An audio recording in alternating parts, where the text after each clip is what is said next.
कि गुरु ब्रह्मा गुरु विष्णु यानी गुरु में ब्रह्मांडी शक्ति होती है, गुरु विष्णु गुरु में वैष्णवी शक्ति होती है, मेंटेनेंस रख रखाव, ब्रह्मांडी शक्ति उत्पत्ति का। गुरु देवो महेश्वर, गुरु साक्षात परब्रह्म। साक्षात का मतलब क्या हुआ? सौ साक्षात, सौ यानी जो आंखों के सामने दिख रहा। गुरु साक्षात परब्रह्म तस्मै श्री गुरुवे नमः। तो साक्षात में मान लीजिए वह सूक्ष्माति सूक्ष्म सत्ता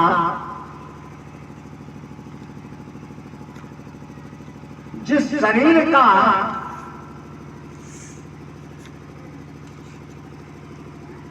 को संचालित कर, जिस शरीर का संबल लेके अपनी शक्ति का, अपनी दया का संचालन किया, वह गुरु का शरीर है।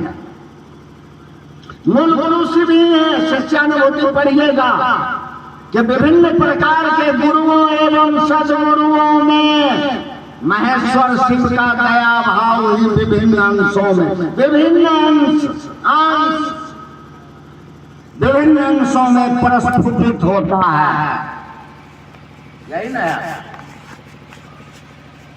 शिव के शिष्य शिष्यानुभूति जब पढ़िएगा तो उसमें एक पैराग्राफ को हम आपके सामने रख रहे हैं, जरा इस पर ध्यान दीजिएगा। वह कहता है कि शिव गुरु की दया कालांतर में, काल माने समय के अंतराल में धीरे धीरे, जैसे एक बच्चा कैसे बढ़ रहा है उसको भी पता नहीं चलेगा, हमको आपको भी पता नहीं है जब वृक्ष कैसे बढ़ रहा। वृक्ष का बढ़ना इन आंखों से नहीं देख पाते हैं, लेकिन वृक्ष भी पल प्रतिपल बढ़ रहा है। तो शिव गुरु की दया कालांतर में गुरु सत्ता की स्थिति को स्पष्ट कर देती है। यह तो सर्वथा मान्य है कि गुरु का शरीरधारी होना आवश्यक नहीं है।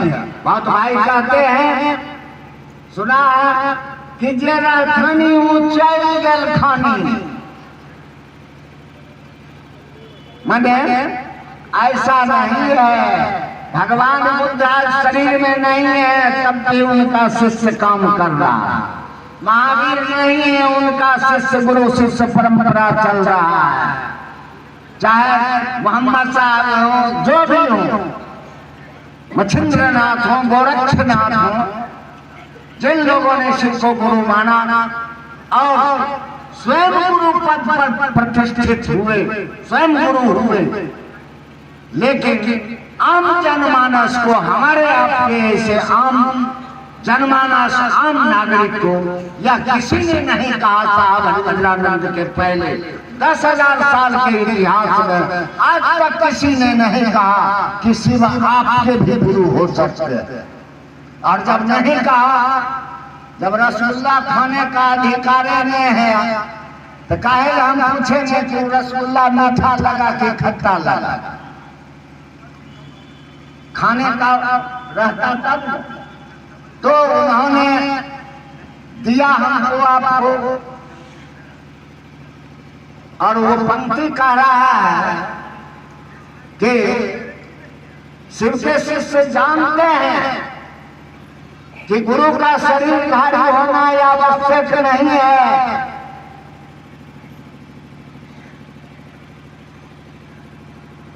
पंक्ति शिष्यानुभूति अगर होगा तो देख लीजिए खोल के। कह रहा है कि शिव गुरु की दया कालांतर में गुरु सत्ता की स्थिति को स्पष्ट कर देती है। यह तो सर्वथा मान्य है कि गुरु का शरीरधारी होना आवश्यक नहीं है। शिव के शिष्य जानते हैं कि शिव गुरु दया भाव के अक्षय स्रोत हैं और सृष्टि के कण कण में उनका, सृष्टि के साथ भाव के साथ उनका दया भाव भी व्यक्ति के रोम रोम में संग्रहित है। जिस तरह आपके अंदर सृष्टि का भाव है, आपके अंदर दया का भी भाव है। एक चंबल घाटी में रहने वाला डकैत जिसको बोलते हैं, वो बेचारा को समाज से कोई मतलब नहीं है, जंगल में रहता है, डाकू है, लूटता है, अपना वहां चलाता है। अगर यह पता लग जाए उसको, किसी ने कह दिया, जबकि उसको किसी से अब गाँव समाज से मतलब नहीं, तब भी अगर पता लग जाए कि फलाना आदमी उसके बाबा को गाली दिया, तो सीधे तब देखिए वो सीधे मौका मिलेगा ना तो वहां से निकलेगा, जो उसके बाप को गाली दिया गोली मारेगा, फिर जंगल चला जाएगा। तो हम कहना यह चाहते हैं कि देखिए वो क्रिमिनल को भी, एक डकैत हो चाहे हथियारा हो, सबके अंदर दया है। भले वो अपने बच्चे पर दया करे, अपना बच्चे से प्रेम करे, अपना पिता से करे, पत्नी से करे, किसी से करे, लेकिन आपके अंदर दया भाव भी सन्निहित है। एक मानव कह रहा है कि पंक्ति की एक मानव के अस्तित्व में हम आप मानव है, हमारे आपके अस्तित्व में रोम रोम में गुरु की दया भाव सन्निहित है। शिव के शिष्य मैंने कोई और शिव गुरु की दया ही वास्तविक दीक्षा है। तो शिव गुरु की दया आप पर हुई तभी आप अपना इस ठंड के मौसम में, क्या था सवेरे आप लोग सब देखे होंगे, और इस ठंड के मौसम में आपने अपना परिवार, अपना बाल बच्चे, अपना हाल रोजगार का समय काट के शिव गुरु के सानिध्य में लगाया।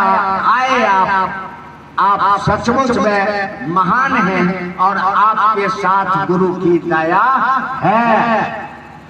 तो पंक्ति कहता है कि शिव गुरु के शिष्य के लिए पारंपरिक शिक्षा जरूरी नहीं है ठुकाना।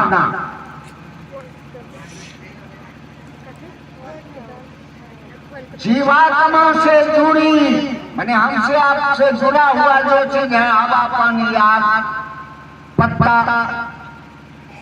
रविंद्रनाथ टैगोर कहते हैं, जिनको नोबेल पुरस्कार मिला है, जिन्होंने कहा कि आमी नटराजन चेला, मैं महादेव का चेला हूँ। उन्होंने कहा कि पैर से सूखी पत्ता गिरेगा और उसको भी देखेंगे, महादेव की दया होगी तो आप में ज्ञान उतर जाएगा। तो उन्होंने लिखा कि जीवात्मा से जुड़ी प्रत्यक्ष अप्रत्यक्ष, जो दिख रहा प्रत्यक्ष, जो दिख रहा अप्रत्यक्ष, जो नहीं दिख रहा है आंखों से, जीवात्मा से जुड़ी प्रत्यक्ष अप्रत्यक्ष अस्थितियां एवं माध्यम शिष्य भाव में प्रतिष्ठित मनुष्यात्मा को शिव गुरु के दया के बसात शिवोन्मुख करने लगेगा, आपका मन चलने लगेगा। ज्ञातव्य है या उल्लेख है कि मानव शरीर में आविर्भूत माने आई हुई, मानव शरीर में आविर्भूत गुरुओं एवं सदगुरुओं में महेश्वर शिव का दया भाव ही विभिन्न अंशों में, अंश जितना ले पाया विभिन्न अंशों में प्रस्फुटित होता है। शिव गुरु दया के मात्र हो जाता है, शेष सभी स्वनाम धन गुरु तथा सदगुरु परदाता के रूप में पूजित है। कहा गया कि बाह्य गुरुओं को भी, जो शरीर गुरु, उनको भी अंतर्मुखी होना होगा।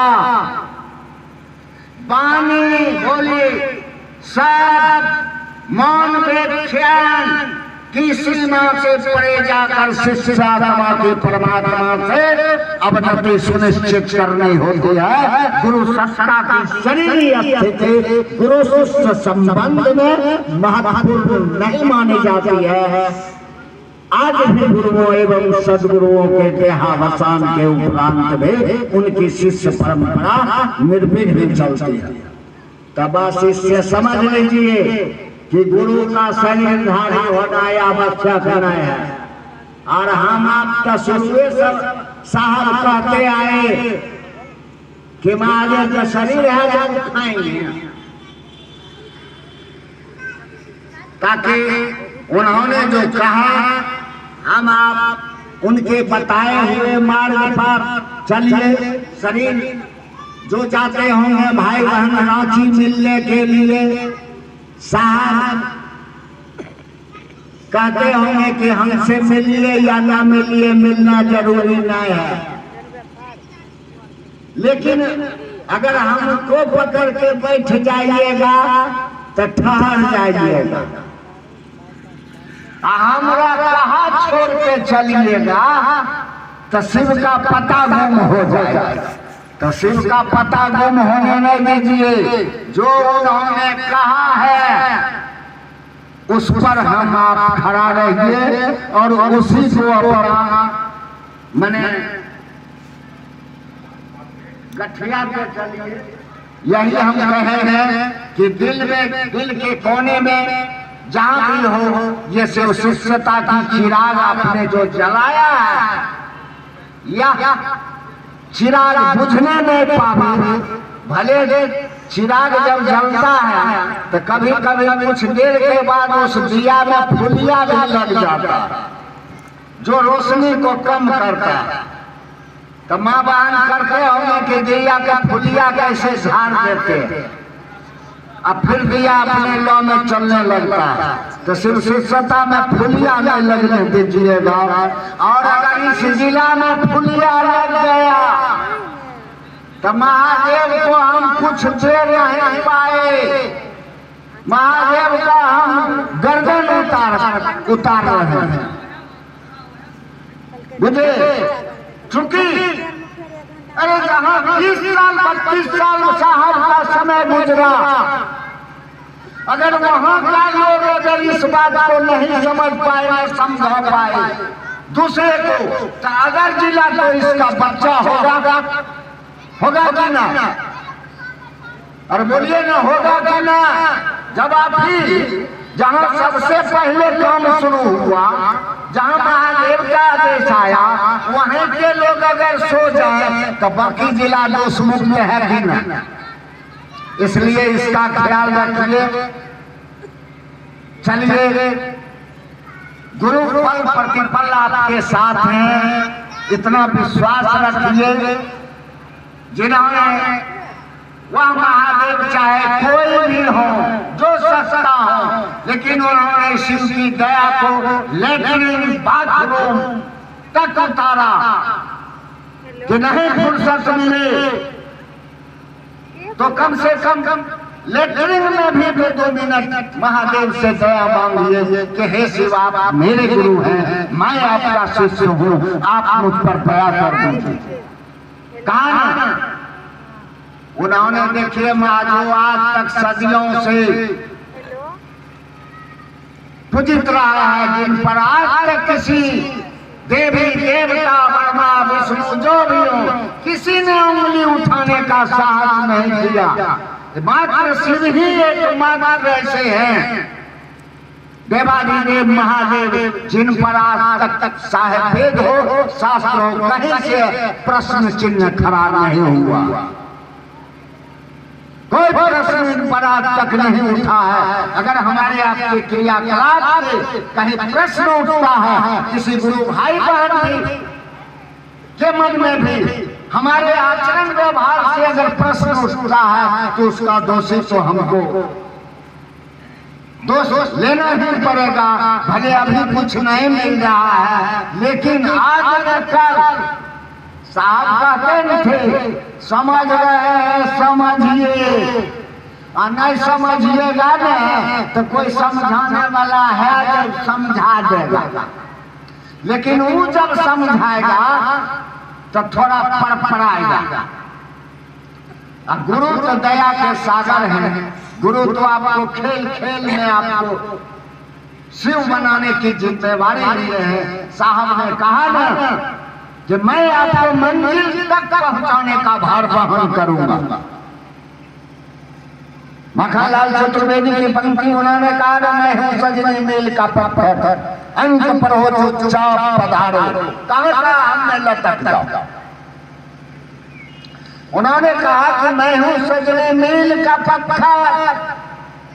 जैसे रोड पर जाइएगा, आसाम जाना है तो हर किलोमीटर पर पत्थर कराओ और वो आपको इंगित करेगा आप 450 किलोमीटर है, अब 300 किलोमीटर है, और दूसरा और वहां जाके शहर में जाके 0 हो जाता है। लेकिन वह पत्थर को अगर पकड़ के बैठ जाइएगा और वो जो कह रहा है पत्थर पर जो लिखा हुआ है उसका नहीं ख्याल कीजिएगा तो वही पत्थर पर कपार फोड़ के मर जाइएगा, कुछ नहीं मिलेगा। इसलिए जो साहब कहे हैं उसमें हम भी कुछ नहीं है और कोई कुछ नहीं है, कोई भैया कुछ नहीं है, कोई दीदी कुछ नहीं है, कोई वरिष्ठ कुछ नहीं है और कोई कनिष्ठ कुछ नहीं है। मोर देन इक्वल, सभी एक समान। चूंकि हम सभी सारे शिष्य हैं और गुरु ने कहा है, जिन्होंने हमको आपको ये बिठा दिया उन्होंने कहा कि सिर्फ शिष्यता में शिव ही गुरु रहे हैं, बाकी सारे गुरु भाई बहन हम आप शिष्य हैं। और तभी हम आप एक दूसरे को कहते हैं, अपने चर्चा करते हैं और दूसरे को भी करने कहते हैं। देखिए एक समान है, इसलिए हम यह कहते हैं कि सम्मान सबका कीजिए, करना ही चाहिए।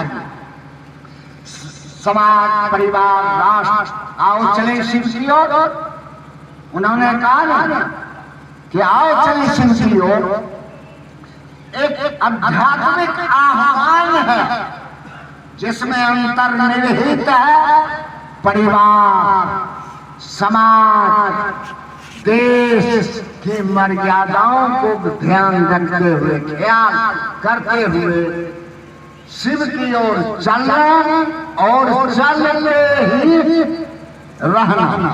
तो हमारा आपका मन चलेगा दीदी, मन ही इसमें उपकरण है, बुझे। मन में बहुत ढेर सारी बातें आती है, जो बात ठहर जाती है वही मजबूत होकर भाव का रूप लेती है। भाव भी आपके पास है, ये है आप किसी की पत्नी है, पति के प्रति भाव है ना पत्नी का। कोई आपका पति है तो पत्नी के प्रति भी उसका पति भाव है ना।